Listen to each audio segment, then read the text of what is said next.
Morning campers.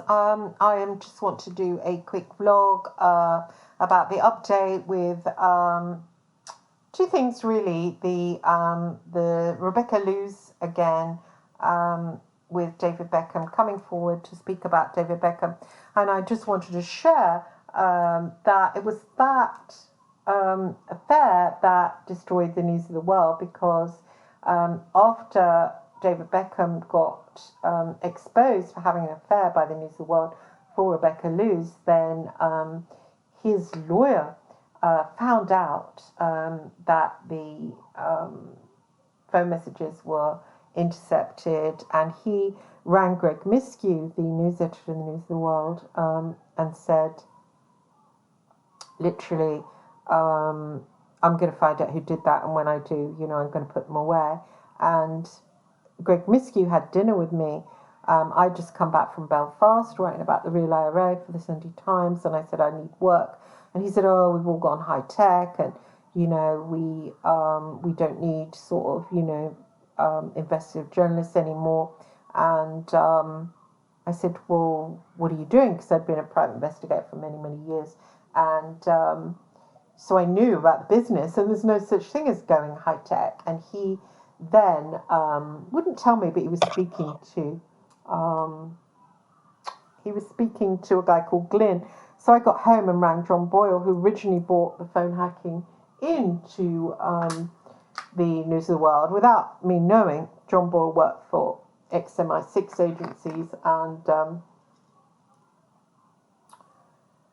through London, and bit of a golden boy, very well to do. And I rang him and said, "What's all this about the News of the World going high tech and not having any work?" And he said, "I don't know." And so I said, "He's using someone called Glyn." I said, "Who is that?" And he went crazy. And I said to him that David Beckham's lawyer is going crazy to find out, Glyn's name. And of course Boyle, because he was John Boyle's office boy, and he was John Boyle's office boy, and he basically the News of the World stole Glyn off Boyle. And Boyle said, "Well, I'll let him know who carried out the Rebecca Lewis thing." It was Glyn Mulcair that carried it out, that did it to David Beckham. So David Beckham's lawyer found out, and I believe it was him that tore down the News of the World. Actually, it was Boyle that tore it down, but David Beckham's lawyer, in revenge, tore it down. And it was a pretty strong lawyer.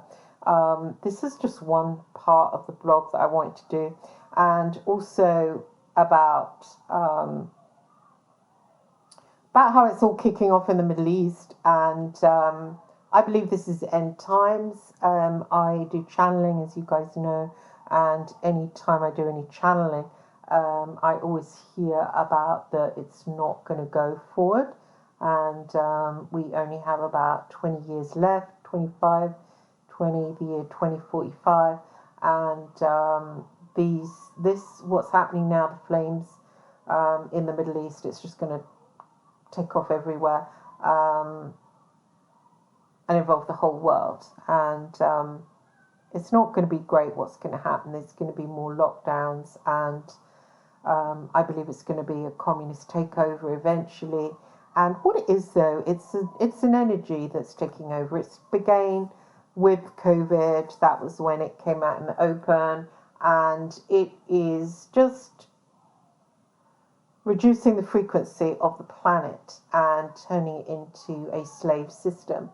It's getting rid of some of us, and the rest of us will be slaves to it. And it is becoming a dark planet very rapidly for this being to have it as his home. So if you've noticed people have got darker, nastier, it's just because the living is harder. They know that with humans, this turns their hearts waxy. So this is what is going on right now, and it's just going to get seriously worse. And what's going to happen when there's an end to this planet is everybody that has been in touch with spirit will ascend. Those that haven't will just be wiped out. So start praying, start meditating, connect with spirit, so it will literally save your soul. If you're not going to bother, you'll be seen as dark side. It doesn't matter if you're in a doorway homeless, and you've never indulged in, the materialistic delights, as they say, of this planet. I don't call them delights. This is an abhorrent planet. If you've not been partaking of them, and you've literally been living in poverty or in a shop doorway, you're still going to be destroyed with those lovers of the world. You're going to be destroyed along with them if you don't connect to spirit. Jesus said that if you're not for me, you're against me. So you have to start being actively for Jesus to save yourself and your children. Teach them to pray. So this is going on at the moment. We haven't got that long. 20 years isn't that long. It's just going bang, bang, bang, bang. It's going to go like 20 months, because they've speeded up time. It's going faster. Russia armed Hamas. They pushed them into what they were doing. It is I believe, an attack by that system, the communist system, to take over this capitalist system. It doesn't personally bother me that much. Right now, we have Zionist masters. Now, in the future, we'll have Chinese. It probably won't bother anybody who's living on the lower rungs. I live in rented. I live in poverty. It's not going to... I can't even drive my car now because it's a diesel. So it won't make much difference. I'm already a slave in chains. I'm just going to be, a different master. So what? But we're going to see a lot of horror going on, a lot of explosions, and a lot of discord, a lot of lockdowns, a lot of nasty. We're already seeing it on Twitter. I mean, my Twitter feed is full of it, and I've been reposting it without apology. Young girls with their bones splitting out of their flesh and, covered in like white phosphorus, a boy with his stomach open. I mean, people having their whole families wiped out and crawling in the dust looking for their children. They're long dead.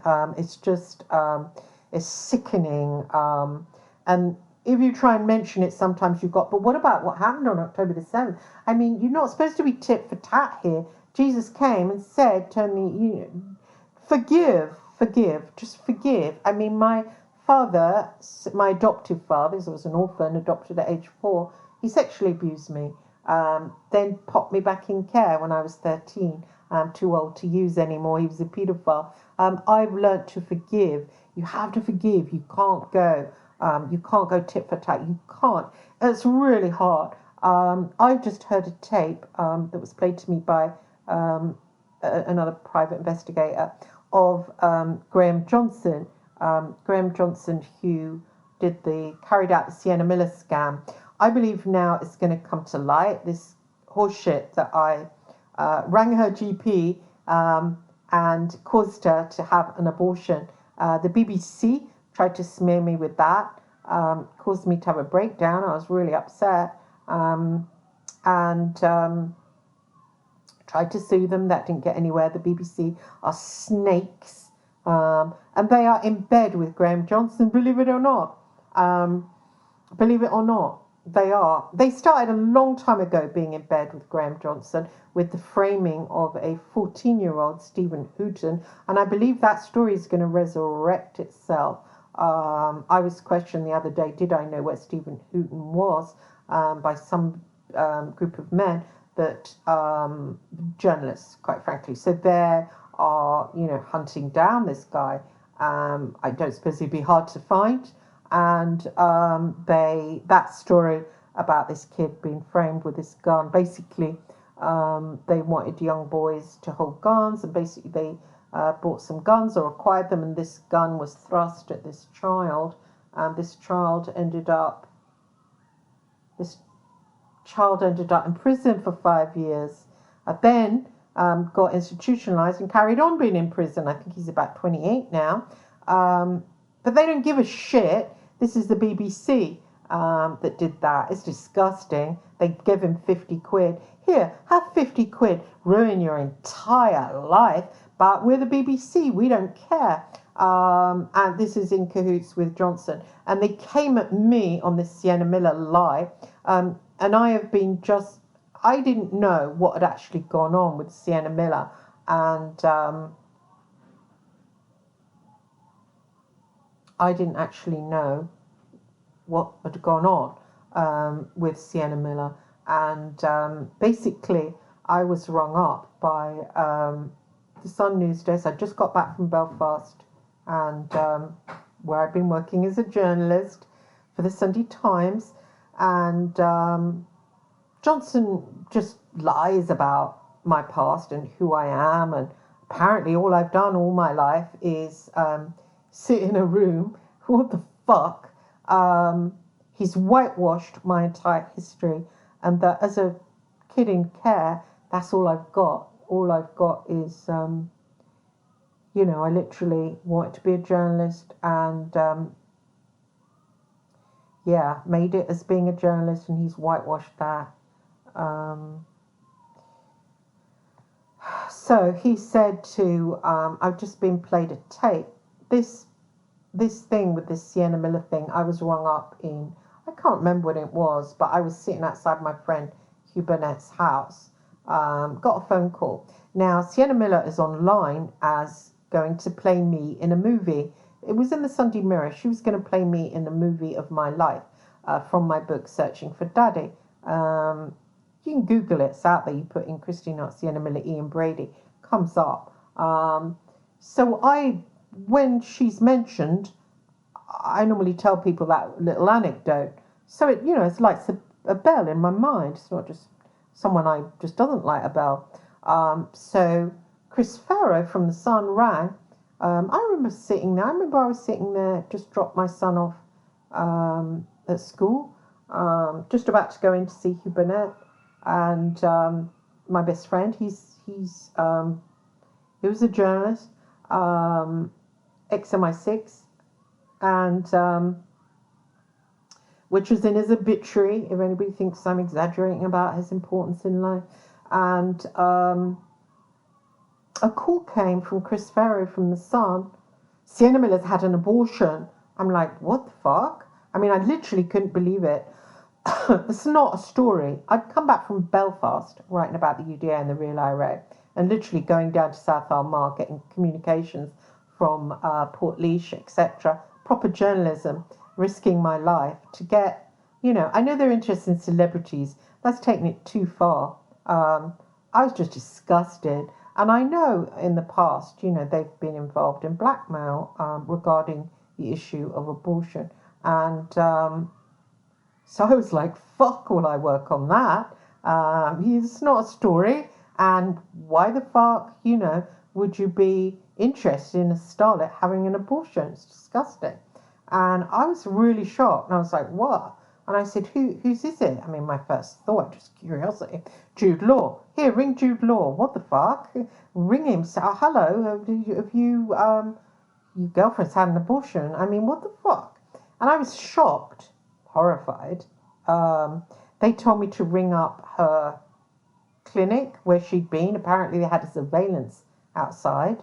I was like, fuck off. If you ring any of these places, hospital, doctor, clinic, it's recorded. As well anybody knows, they ring up for it's all calls are recorded for your security. And to do that holds a custodian of 10 years.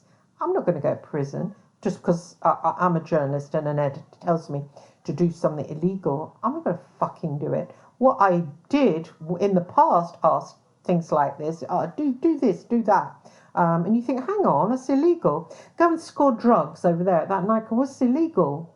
So what you do, you can't say no. You say no to these editors. They say, well, that's it then. You're not going to have another shift with us. Or, yeah, bye then. That's what they say. They're like working for gangsters. I know what that's like because I'd worked in the private investigator industry at the gangster level. I remember and at a higher level for ex-MI6, ex-CID. But the one I consider gangsterish was run by an ex-CID guy, Frank Battis. And I remember saying that I was going to leave. I want to be a writer. And Stuart Withers came in and he said, "You leave here, I'll break every bone in your body." So I was used to this kind of repartee, this kind of the threats that get aired about, and it very much went down with the newspapers, apart from the Daily Mail. But all of the others, you were threatened. Oh, you don't want to do that, do you? You're not going to have a job then. Fucking do it. You're a journalist, aren't you? Or fuck off. This is how you got spoken to, especially if you're a woman. Maybe they didn't speak to men like that. I think they did, but I was spoken to like that. 100%. One time I was told to get in the car with a serial killer rapist who liked blondes. He was killing and raping blondes of the same age as me. And they said, "Oh, you look like one of his victims." Greg Miskiw said that. And he goes, "Get in the car. Neville Thurlback will do a surveillance. He'll be behind. You get in the car with him. Hopefully he'll take you back to his flat. And but don't worry, Neville will be there." This is what they made me do. I remember telling my boyfriend at the time. He went, "Where does that cunt drink?" I said, "In the Old Rose." And he made me come down and he poured him. He said, what does the piece of shit drink? I said, "Scotch." He got scotch. He went over to Greg Miskiw, slammed it down in front of him. He said, "Next time you don't ask her to do that. You ask your scumbag wife or your scumbag daughter." And then he threw it over Miskiw. So this is what it was like to work for them. This is the atmosphere. So the way I dealt with it when I was asked to do anything illegal, because it risked going to prison. Because if you did something illegal, they would put it in the paper. The person they'd done it on would be saying, "How'd you find that out?" They would be legally bound to say, "Was that person over there?" So I would never do anything illegal for them because I didn't want to go to prison. Literally, my mother terrorized me. If I ever went to a women's prison, I would be in the corner, trembling on the floor. I could do a man's prison, no problem. If I was in a women's prison, no, I would literally have the horrors. My mother was, my adoptive mother, to my blood, was a lesbian paedophile who used to beat me. And I'm guessing women in the prisons are quite masculine and lesbian. And I would get the horrors. I would literally lose my mind. So I'm not going to do anything illegal for the press. Not going to happen. And I knew they would ask me because other private investigators that started working for the press said, they use you for a couple of years, then they frame you. And if you do anything wrong for them, they pass your file to the cops. And I said, well, yeah, I do have an idea that they do that, yeah. But they were literally a few private investigators that were very fatherly towards me because I was real young. They said, "Don't, they're scum, they're evil scum." And I had this ringing in my ears, and I'd already gone out with Phil Hall, who treated me like shit and ruined my life. I knew what they were. I knew they were psychopathic men. I knew they were dangerous men. I knew that they wore suits, but they were like gangsters. But not even gangsters that had a loyalty. They would literally stab their friends. Their pub was called the Stab in the Back. It was called the Stab for sure. They would sell out people. They would destroy lives. And I went in there knowing. I looked at those motherfuckers and I thought, I want to be a journalist. And see you little spotty ass cretins, you little posh boys, you're not going to fuck with me. I grew up in a kid's home. You're not going to fuck with me. So I went in there with that attitude. And when they ring with their posh little accents and say, "Oh, go and do this, go and do that," you think, that's illegal, mate. Do it your fucking self. And so this is what happened if they ever asked me to do anything. I would literally, because they would say, if you don't do it, you won't have a job. I wanted to be a journalist. No one's going to kick me off Fleet Street. Not when I'd literally been a car crash. I went into Fleet Street as a front page story.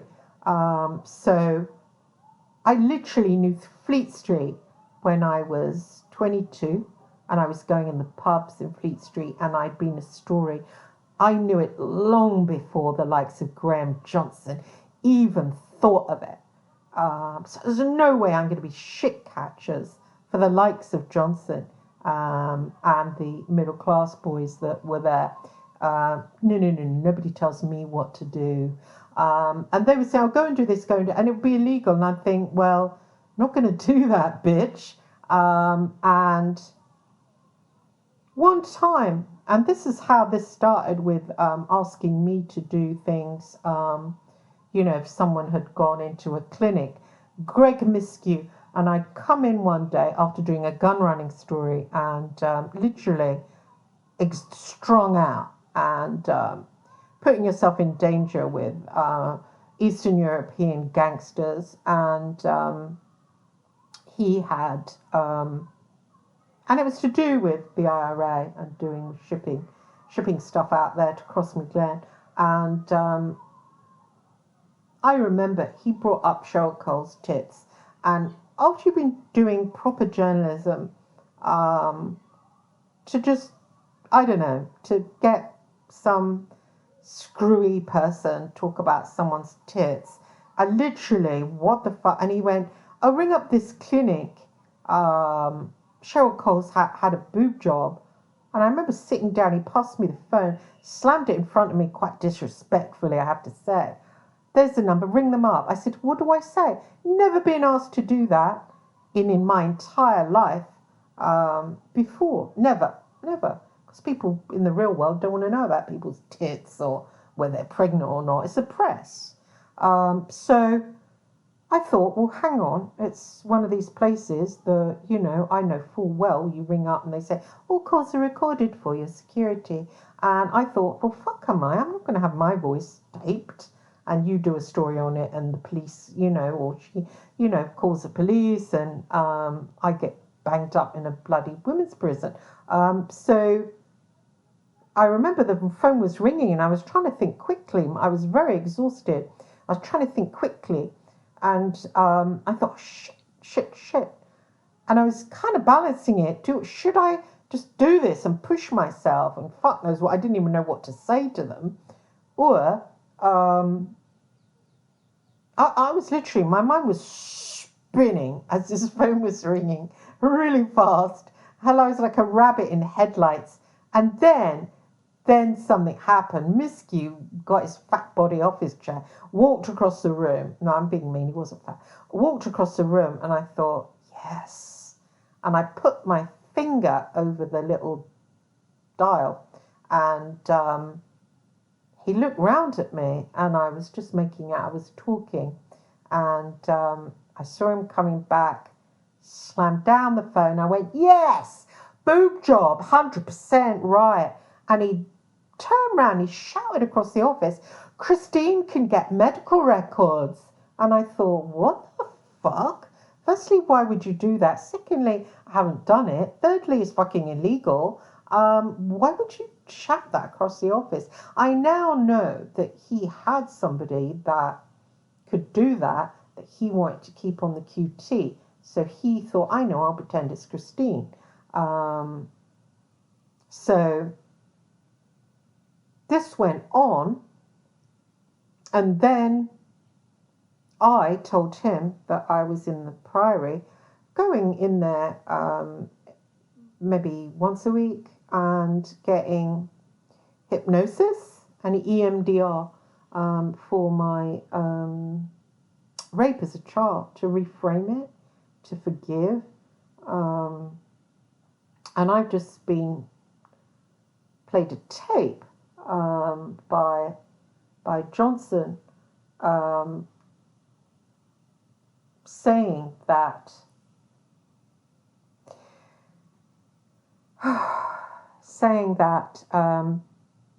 we'll frame up Hart for the Sienna Miller call, and no one will be able to say otherwise. She won't fight us in court because she's been a patient at the Priory, and she's going round saying she's a psychic and spiritual medium. She'll be laughed out of court. And then this other PI said back to them, but what about Susie? Because Susie, the company who did it was Lloyd, TDI, made this call to Sienna Miller's GP. And what about them? And he said, oh, Susie works in an estate agent now. She's really smart. If we reveal her for doing it, she'll fight back. And but Hart's got no money, and she won't ever fight back. And if she did try to do it, she's been in the Priory. We'll just say she's a nutter, and she's saying she's a psychic medium. We'll just destroy her. David Sherborne will destroy her. I feel really weird to have heard that. I've never heard anybody be so vindictive and nasty to me, and I've literally had nastiness all my life, but never heard somebody talk about me in that way. Like it's okay just to destroy my life. It has destroyed my life. I haven't been able to get work since that Sienna Miller thing has come out. Sienna Miller announced to the people outside the court that I caused her to have an abortion. It's all over online that I rang Sienna Miller's GP. There's a law firm, Thompson Heath, that have put it out there as well. It's a very stupid thing to have done. Not very impressed with Lloyd of TDI, not very impressed with Susie. She might work as a big flashy estate agent, but Susie, you've not got much of a brain. I've never heard somebody talk about me in that way, that I'm a person that doesn't matter because I have been traumatized and raped in my childhood and beaten, and so I don't matter because I've gone to get treatment for it, and that's on tape. I'm going to make sure it's passed to the mail. 100%. I'm going to do that right now. It's just occurred to me I've got to do that because these people will literally come to your house and kick the door down, which is I was threatened with before. He twisted that, got into court and said I threatened him. How would that work? How would I threaten a man? How would it work? And I sent him an email after that. I said, you must have something wrong with you. You're very, very sick.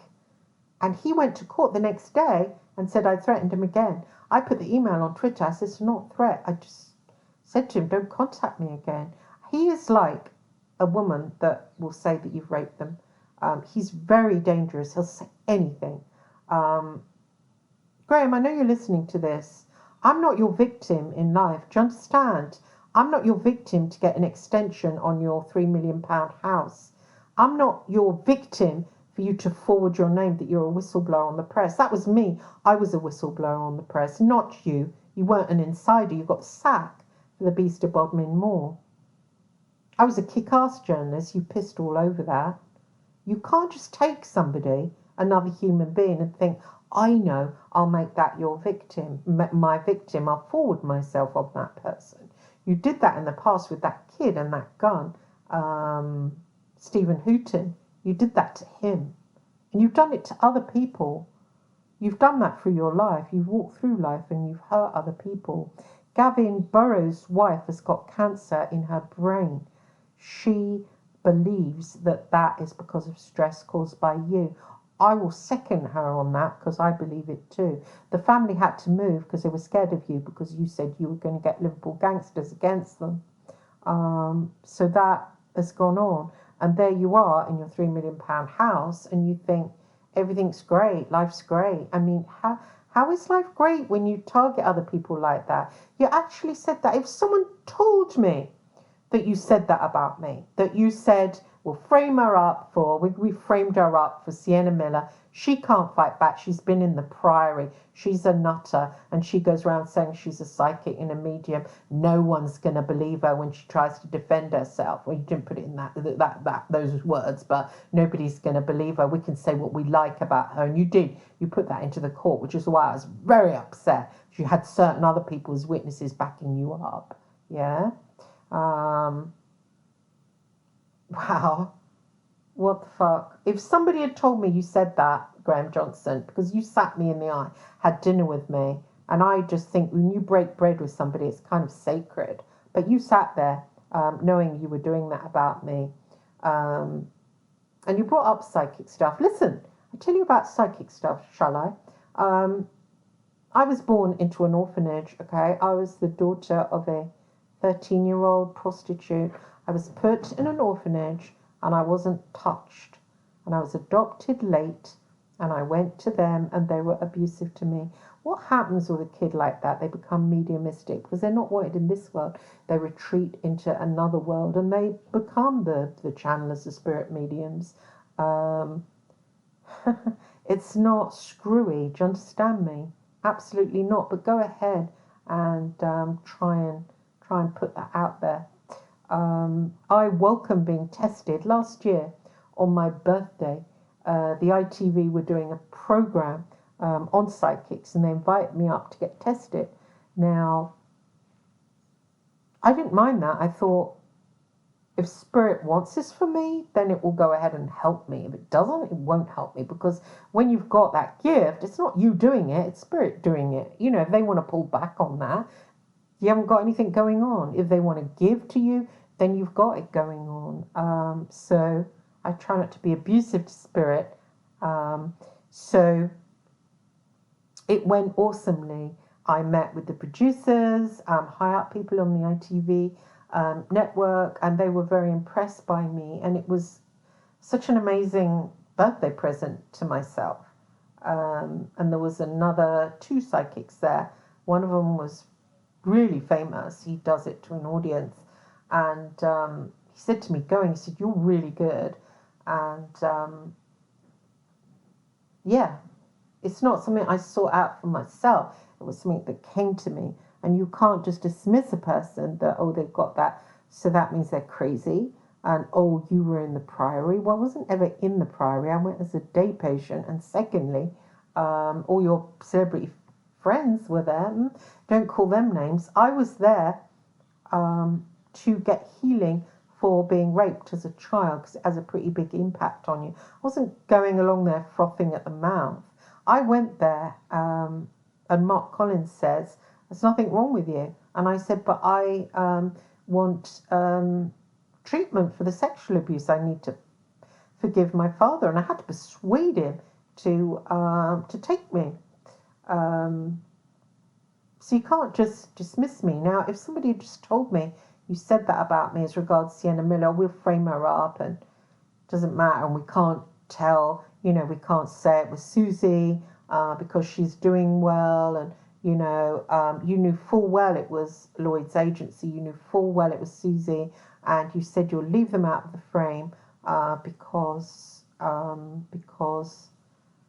she's powerful and she could afford a lawyer to fight you, and you've got no evidence on that." Of course, you've got no evidence on what was supposedly a phone call years and years ago, but you said Hart can't fight back. I mean, and you're right, I can't fight back.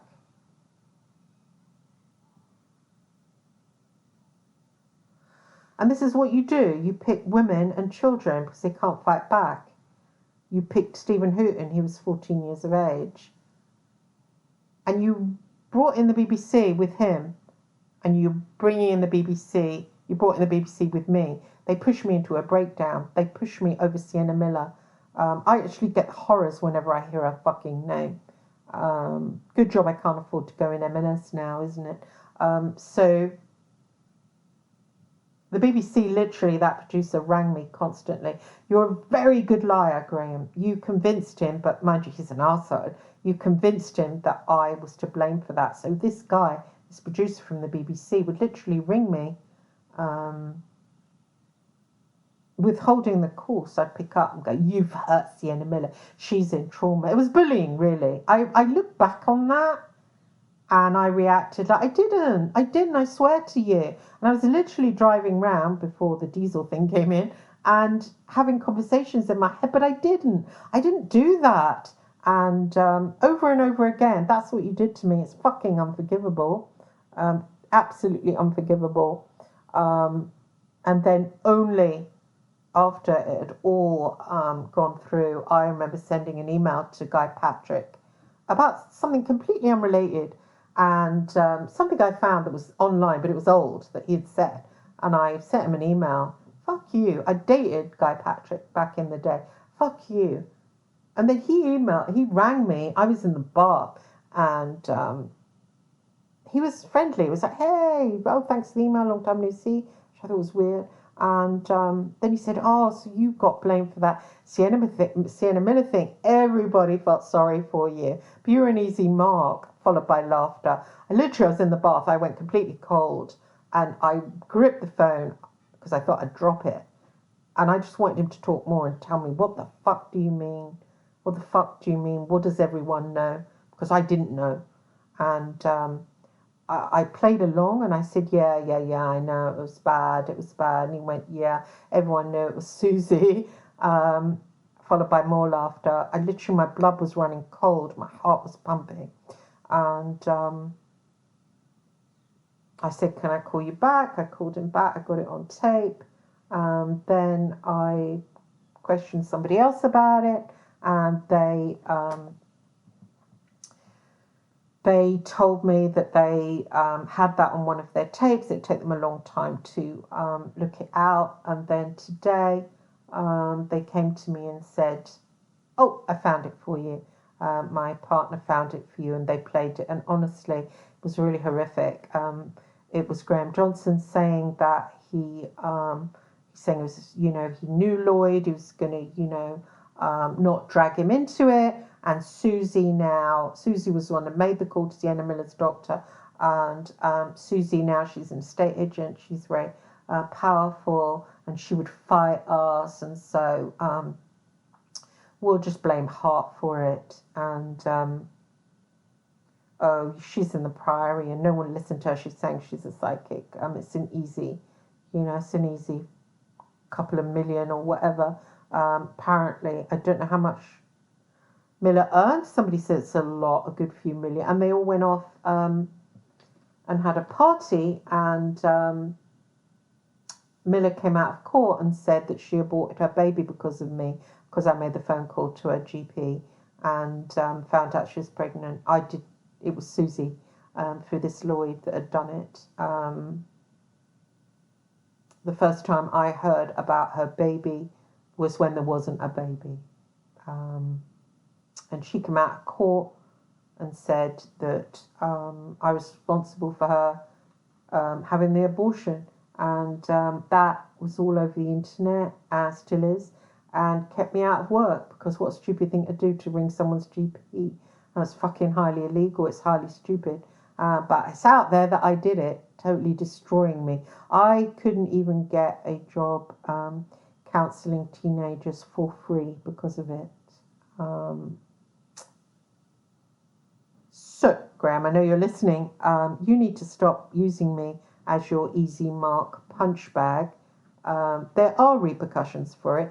There is a spirit world. You like to think it doesn't exist, and there's no such thing as that. Well, mate, the spirit world's looking at you, I can tell you. It's looking at you because you ruin lives of other human beings, of women and children that spirit comes in to protect.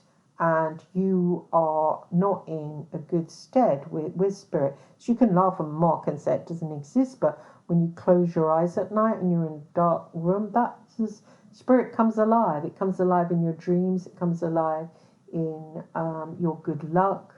That's how it comes alive. So I actually feel sorry for you. I know people have been saying that you're the devil that walks the earth, and that you're satanic and all this kind of stuff. I don't think that. I think that you're somebody who is perhaps brutalized as a child, perhaps didn't have the love by your parents, and just wants to vent on people, just vent on people. I think you were jealous of me back in the day. I think Mazza was jealous of me back in the day. My success out in Belfast, and I think it put a lot of male journalists' nose out of joint. I know one journalist from the Times was freaked out at me. I mean, he really got angry with me over that I knew more about South Armagh than he did. But I pushed myself in that. I literally spent 5 years working on those people to become a journalist in the area of war. It's what interests me, because what the mainstream put out is bollocks. Actually, what they're putting out now about Israel is bollocks. You know, the BBC girl that rang me and said She wanted the Palestinian guy's Beckham'S number that I'd been interviewing. That's not honest. That's not fucking honest. Why didn't she come to me and say, could you speak to him and ask him a few things, maybe get a little voice message that I could put out there? I mean, you know, she just didn't fucking do that. I just said, you know, if you're going to use them, use my hashtag, use my byline, you know. God forbid you ask them for fucking money. I said, use my name in some way. I'm the one who's talking to him. She was like, oh, I need to talk to him. I need to talk to him. I want his number. Fuck the fuck off.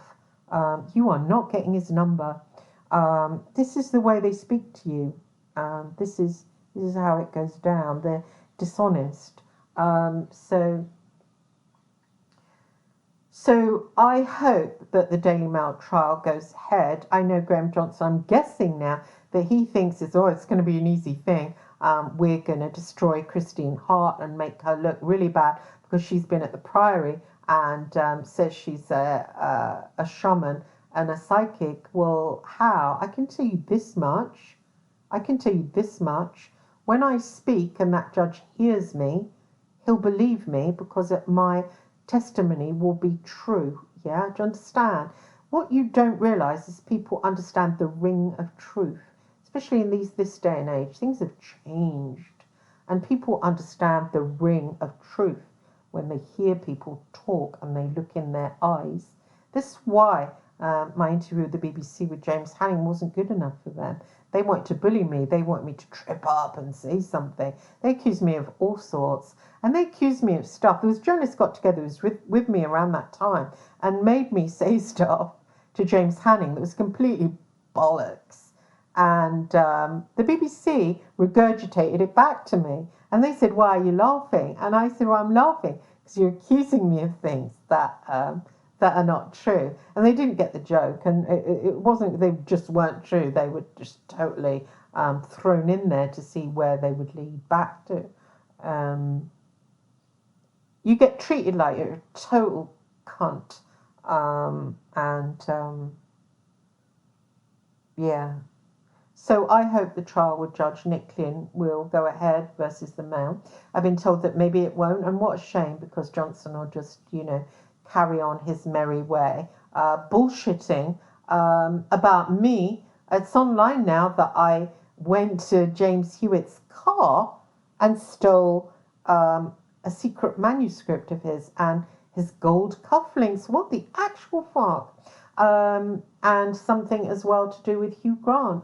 I mean, this is what these people do now, and he's backing them. Oh, I can say, I'm a witness. Well, you can't say.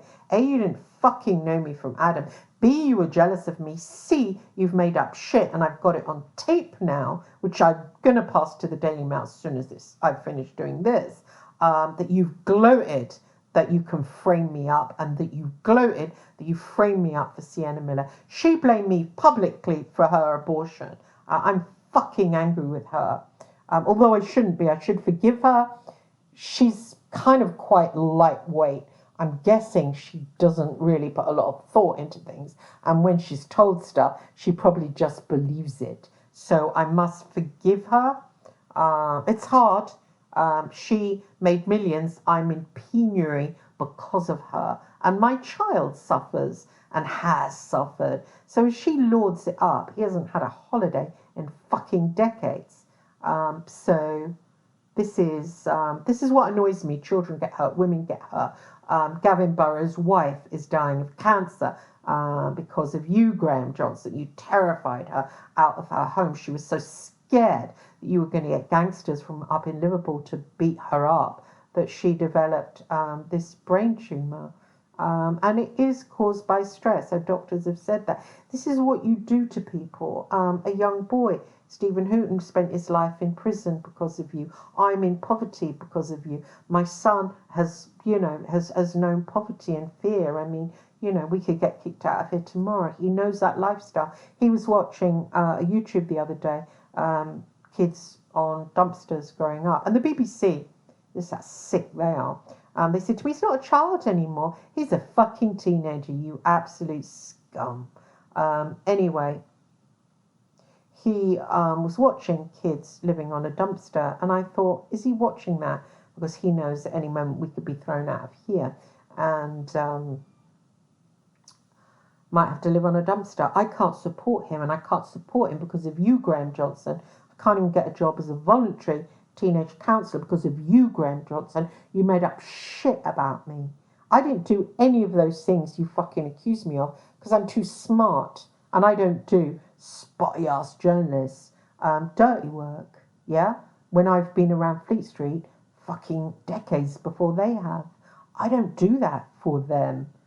But you smeared me, and then someone comes along, another private investigator, and plays me a tape where you've openly said you're framing me and that I can't fight back because I'm in treatment for rape. What the actual fuck? It's disgusting, man. It's disgusting. And I don't know if these lawyers were in on it with you or whether you horseshitted them. I know you got other people to back you up, didn't you? And that's what I was angry about, other people backing you up. But again, that got twisted around. But I believe that people that have profited of other people's suffering, they don't get good karma. I totally 100% believe in that, which is why whenever I was asked to do anything that would hurt people on Fleet Street, I didn't do it. Do you understand? But you can't fathom that because your little mind doesn't work like that. Your little mind is self-serving. You look around, how can I help myself? How can I grow bigger? How can I do this? How can I do that? You've advanced yourself on the suffering of others, which isn't an advancement, you see. It's not an advancement. So I actually, when I think of you, I actually feel sorry for you because I think you're going to have like some kind of trauma in the future, some kind of trauma.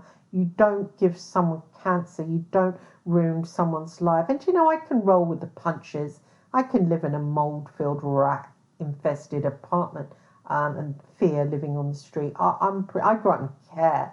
I am pretty tough in that way if I can handle abuse. I grew up with a father having me forced to go down on him all the time when I was fucking 6. I can roll with the punches that life dishes out to me. I was whipped by my mother after that, called evil and a temptress. I was 6 years old, an adoptee. How was I a temptress? I wasn't interested in sex. I went to father. And because of that, I've never been interested in sex after that. So thank you, ruined life. What these things do is affect those around you. What you've done to me, Graham, you've affected my son. And you see, that doesn't sit well with me. Do you understand? That doesn't sit well with me. You've incapacitated me for looking after him. Do you understand?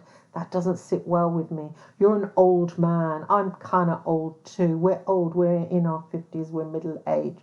But these are young people, okay? He's a young person. You've affected his life. Do you understand? I don't like that. I don't like it at all. Anyway, I'm going to end there. I'm pretty upset, pretty shocked, pretty upset that I've heard that. I literally wouldn't have believed it if I hadn't heard it my own ears, that somebody could be that cruel, that somebody could laugh about somebody's childhood rape and that they're going for treatment for it and calling them nutters that have been in the Priory, and then saying you're psychic, it proves you're a nutter, and that people would laugh you out of court if you ever tried to stick up for yourself, and let's get Sienna Miller money off the back of that. I mean, what the actual fuck? Sienna Miller is very, very privileged in life, hugely privileged. She's not a good cause, and that you would, even that, say you wanted to do that to me to, I don't know, put money into curing cancer or something like that. I mean, even then it's despicable. But to get it for somebody that's already rich, already pampered, already spoiled is really sick. And you've roped her into the scam as well. And I know through instinct, 'cause I'm an intelligent person, even though it looks on the internet I'm a retard, because of you, Graham. I know that woman doesn't know any better. She didn't know any better. But still, she has to bear the guilt of that. Do you understand? She's got a payout when she shouldn't have got a payout on my back. She should have got a payout on Lloyd's back, but didn't. Um, so, not good karma there, not good money. That money will feel like ashes in the mouth. I know that. I know bad money, bad karma, bad. It doesn't feel good around it. Doesn't feel good around it. I'm going to end it there. I've gone on a bit too much. I'm just in shock because I've heard that tape. This particular PI has taped everything. It will be so interesting if that Daily Mail trial goes ahead because literally, as well, there's all on tape that the bugging of Elton John's house, literally Graham Johnson involved a lawyer in this, told Gavin Burrows to go along and film a neighbour and do a what if scenario on Elton John. And then on the Doreen Lawrence case, they got the people who were filming the Salisbury poisonings and to do a what if scenario. I know about what if scenarios. I mean, I have in the past done them myself. I did them with the UDA. As soon as I hit the ground in Belfast, I thought I've got to make a splash with the paramilitaries here. And so I got John White's phone number, head of the UDA, off of Martin, who was the editor of the News of the World. And I said, hi, Christine Hart just arrived, News of the World, let's meet up. Let's, do some business together. And we met in a cafe. And I said, I want a story. I haven't got a story for this week. What if you were to talk peace with the INLA? And then I met up with the INLA. I said, what if you were to talk peace with the UDA? And you get them to give a what if scenario. And then I wrote it all up and put it out under the headline, UDA going to talk peace with the INLA. And they didn't like it. But I said, look, you're on the front fucking page. This is what if scenarios. So he's learnt that off tabloids. I learned it off tabloids. Also, when I was interviewing the UDA John White about the murder of John Gregg, he was talking very boringly, and I thought, oh God, what the fuck, this is boring. I said, look, this isn't going to get up the front of the book, which is more of the front page, which is where a journalist aims. So I said, you've got to make it a bit sexy, John. And he said, well, what do you mean by sexy? What do you mean by sexy? I was just in my heart, and I heard John Gregg was shot. How has that got to do with sex, Christine? So I said, how about this? How about this? You're wearing a silk dressing gown. You're watching Casablanca. I don't know where I got Casablanca from, popped into my head. You're watching Casablanca. The call comes in that John Gregg has been shot. Your men have done it. You put the order in. Can't admit that. And then you get to the scene in the movie where she's going to leave. So you're more interested in the movie than knowing John Gregg is dead. Therefore, you come across as someone that doesn't really give a shit about murder. Sexy. And he laughed. He said, you wouldn't dare do that. And I did that. And it got, I think, page 6. It was a focus piece for the Sunday Times. Even though it was all my own work, and you can read it. I think it's online. I've certainly got a copy of it. And this is how it starts off with, my story that I've invented.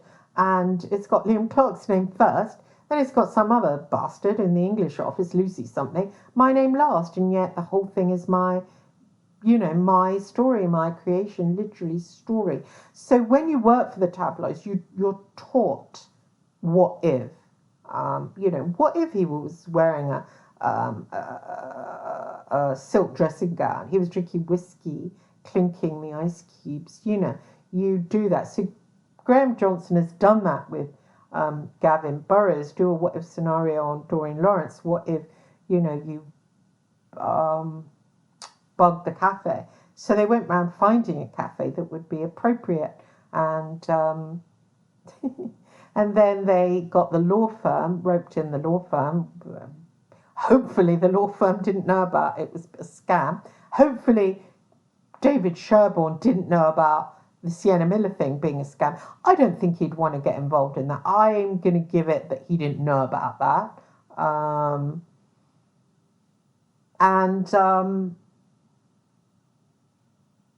yeah, chance the city. And so Graham went to the lawyers again with a sort of a little bit like the Beast of Bodmin Moor and gave them this story as if it was true. And then said, it's quite funny in a way. And he is like that character of the movie Hoax, which is about a journalist. He's like that. The Richard Gere character, although he doesn't look like Richard Gere, sadly. He is like that character. He makes up things and people believe it, but it's Walter Mitty. It's fucking fantasy. But it's not like that character. It's cruel. You see, it's cruel. Like, it doesn't matter about Christine Hart. Who's going to believe her? And she's got no money, so let's smear shit on her. She did this terrible thing. Let's tell the world. And fuck that bitch. Even while knowing the person that actually did it, but thinking, no, let's leave her out of it. I like her. She's smart. What the fuck, you piece of shit? What the fuck? By the way, my son's studying journalism and he's doing great. And he's going to write about this. It's a story. Do you understand? And you won't threaten him. He's kind of like big.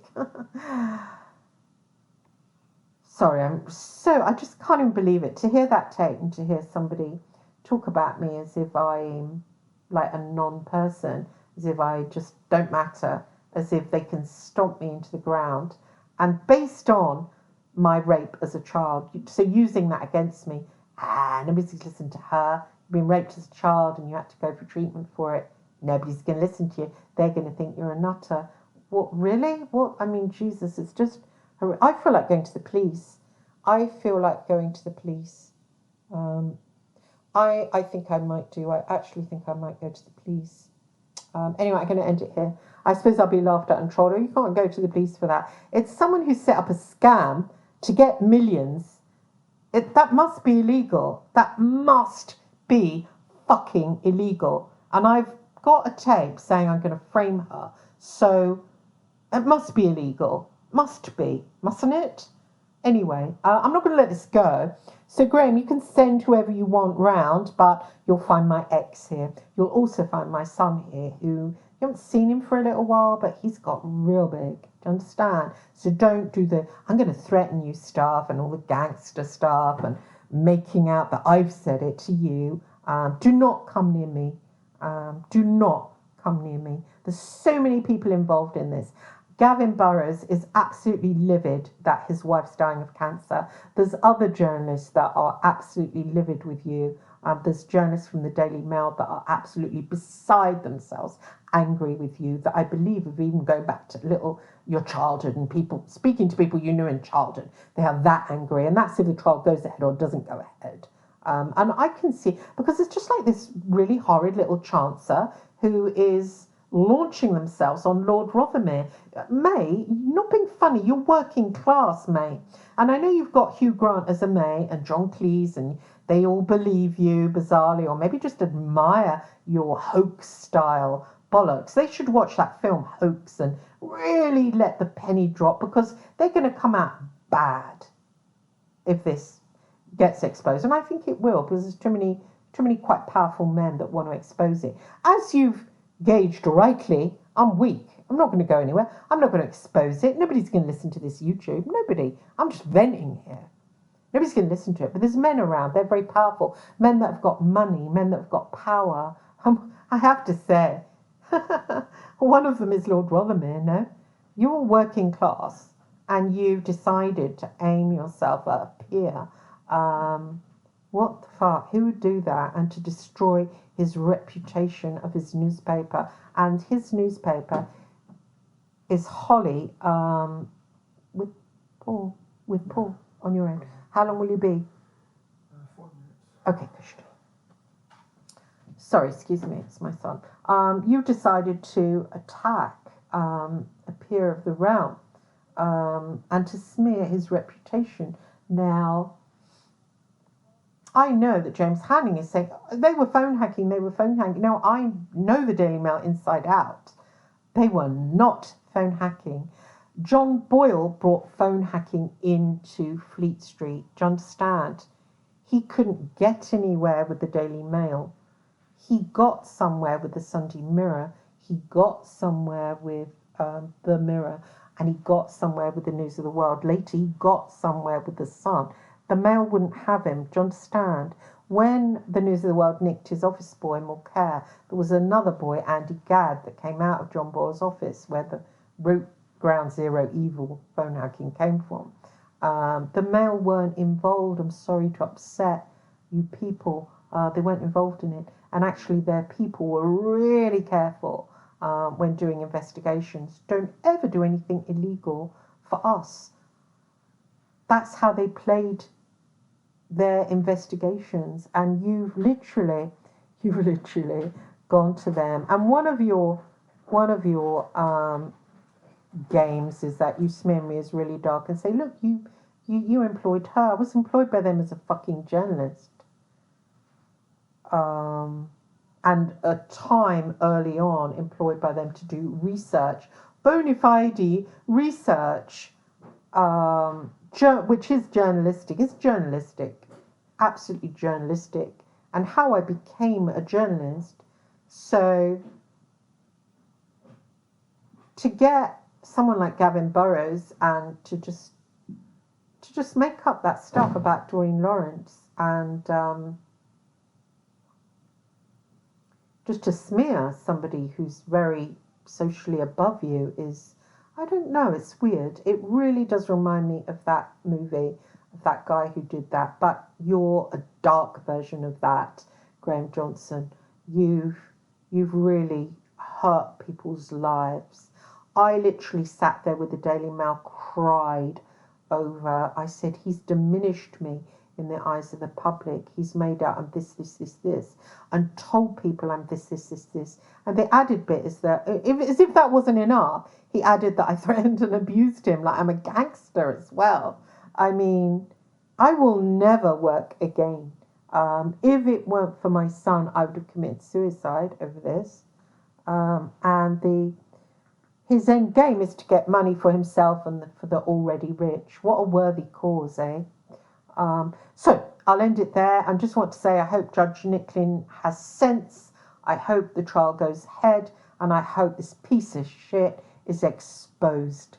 But you know what? If it doesn't, I think God's going to get you, Graham Johnson. I think this spirit world that you think's woo-woo and doesn't exist has got eyes on you. I really do. I'm actually going to pray for you.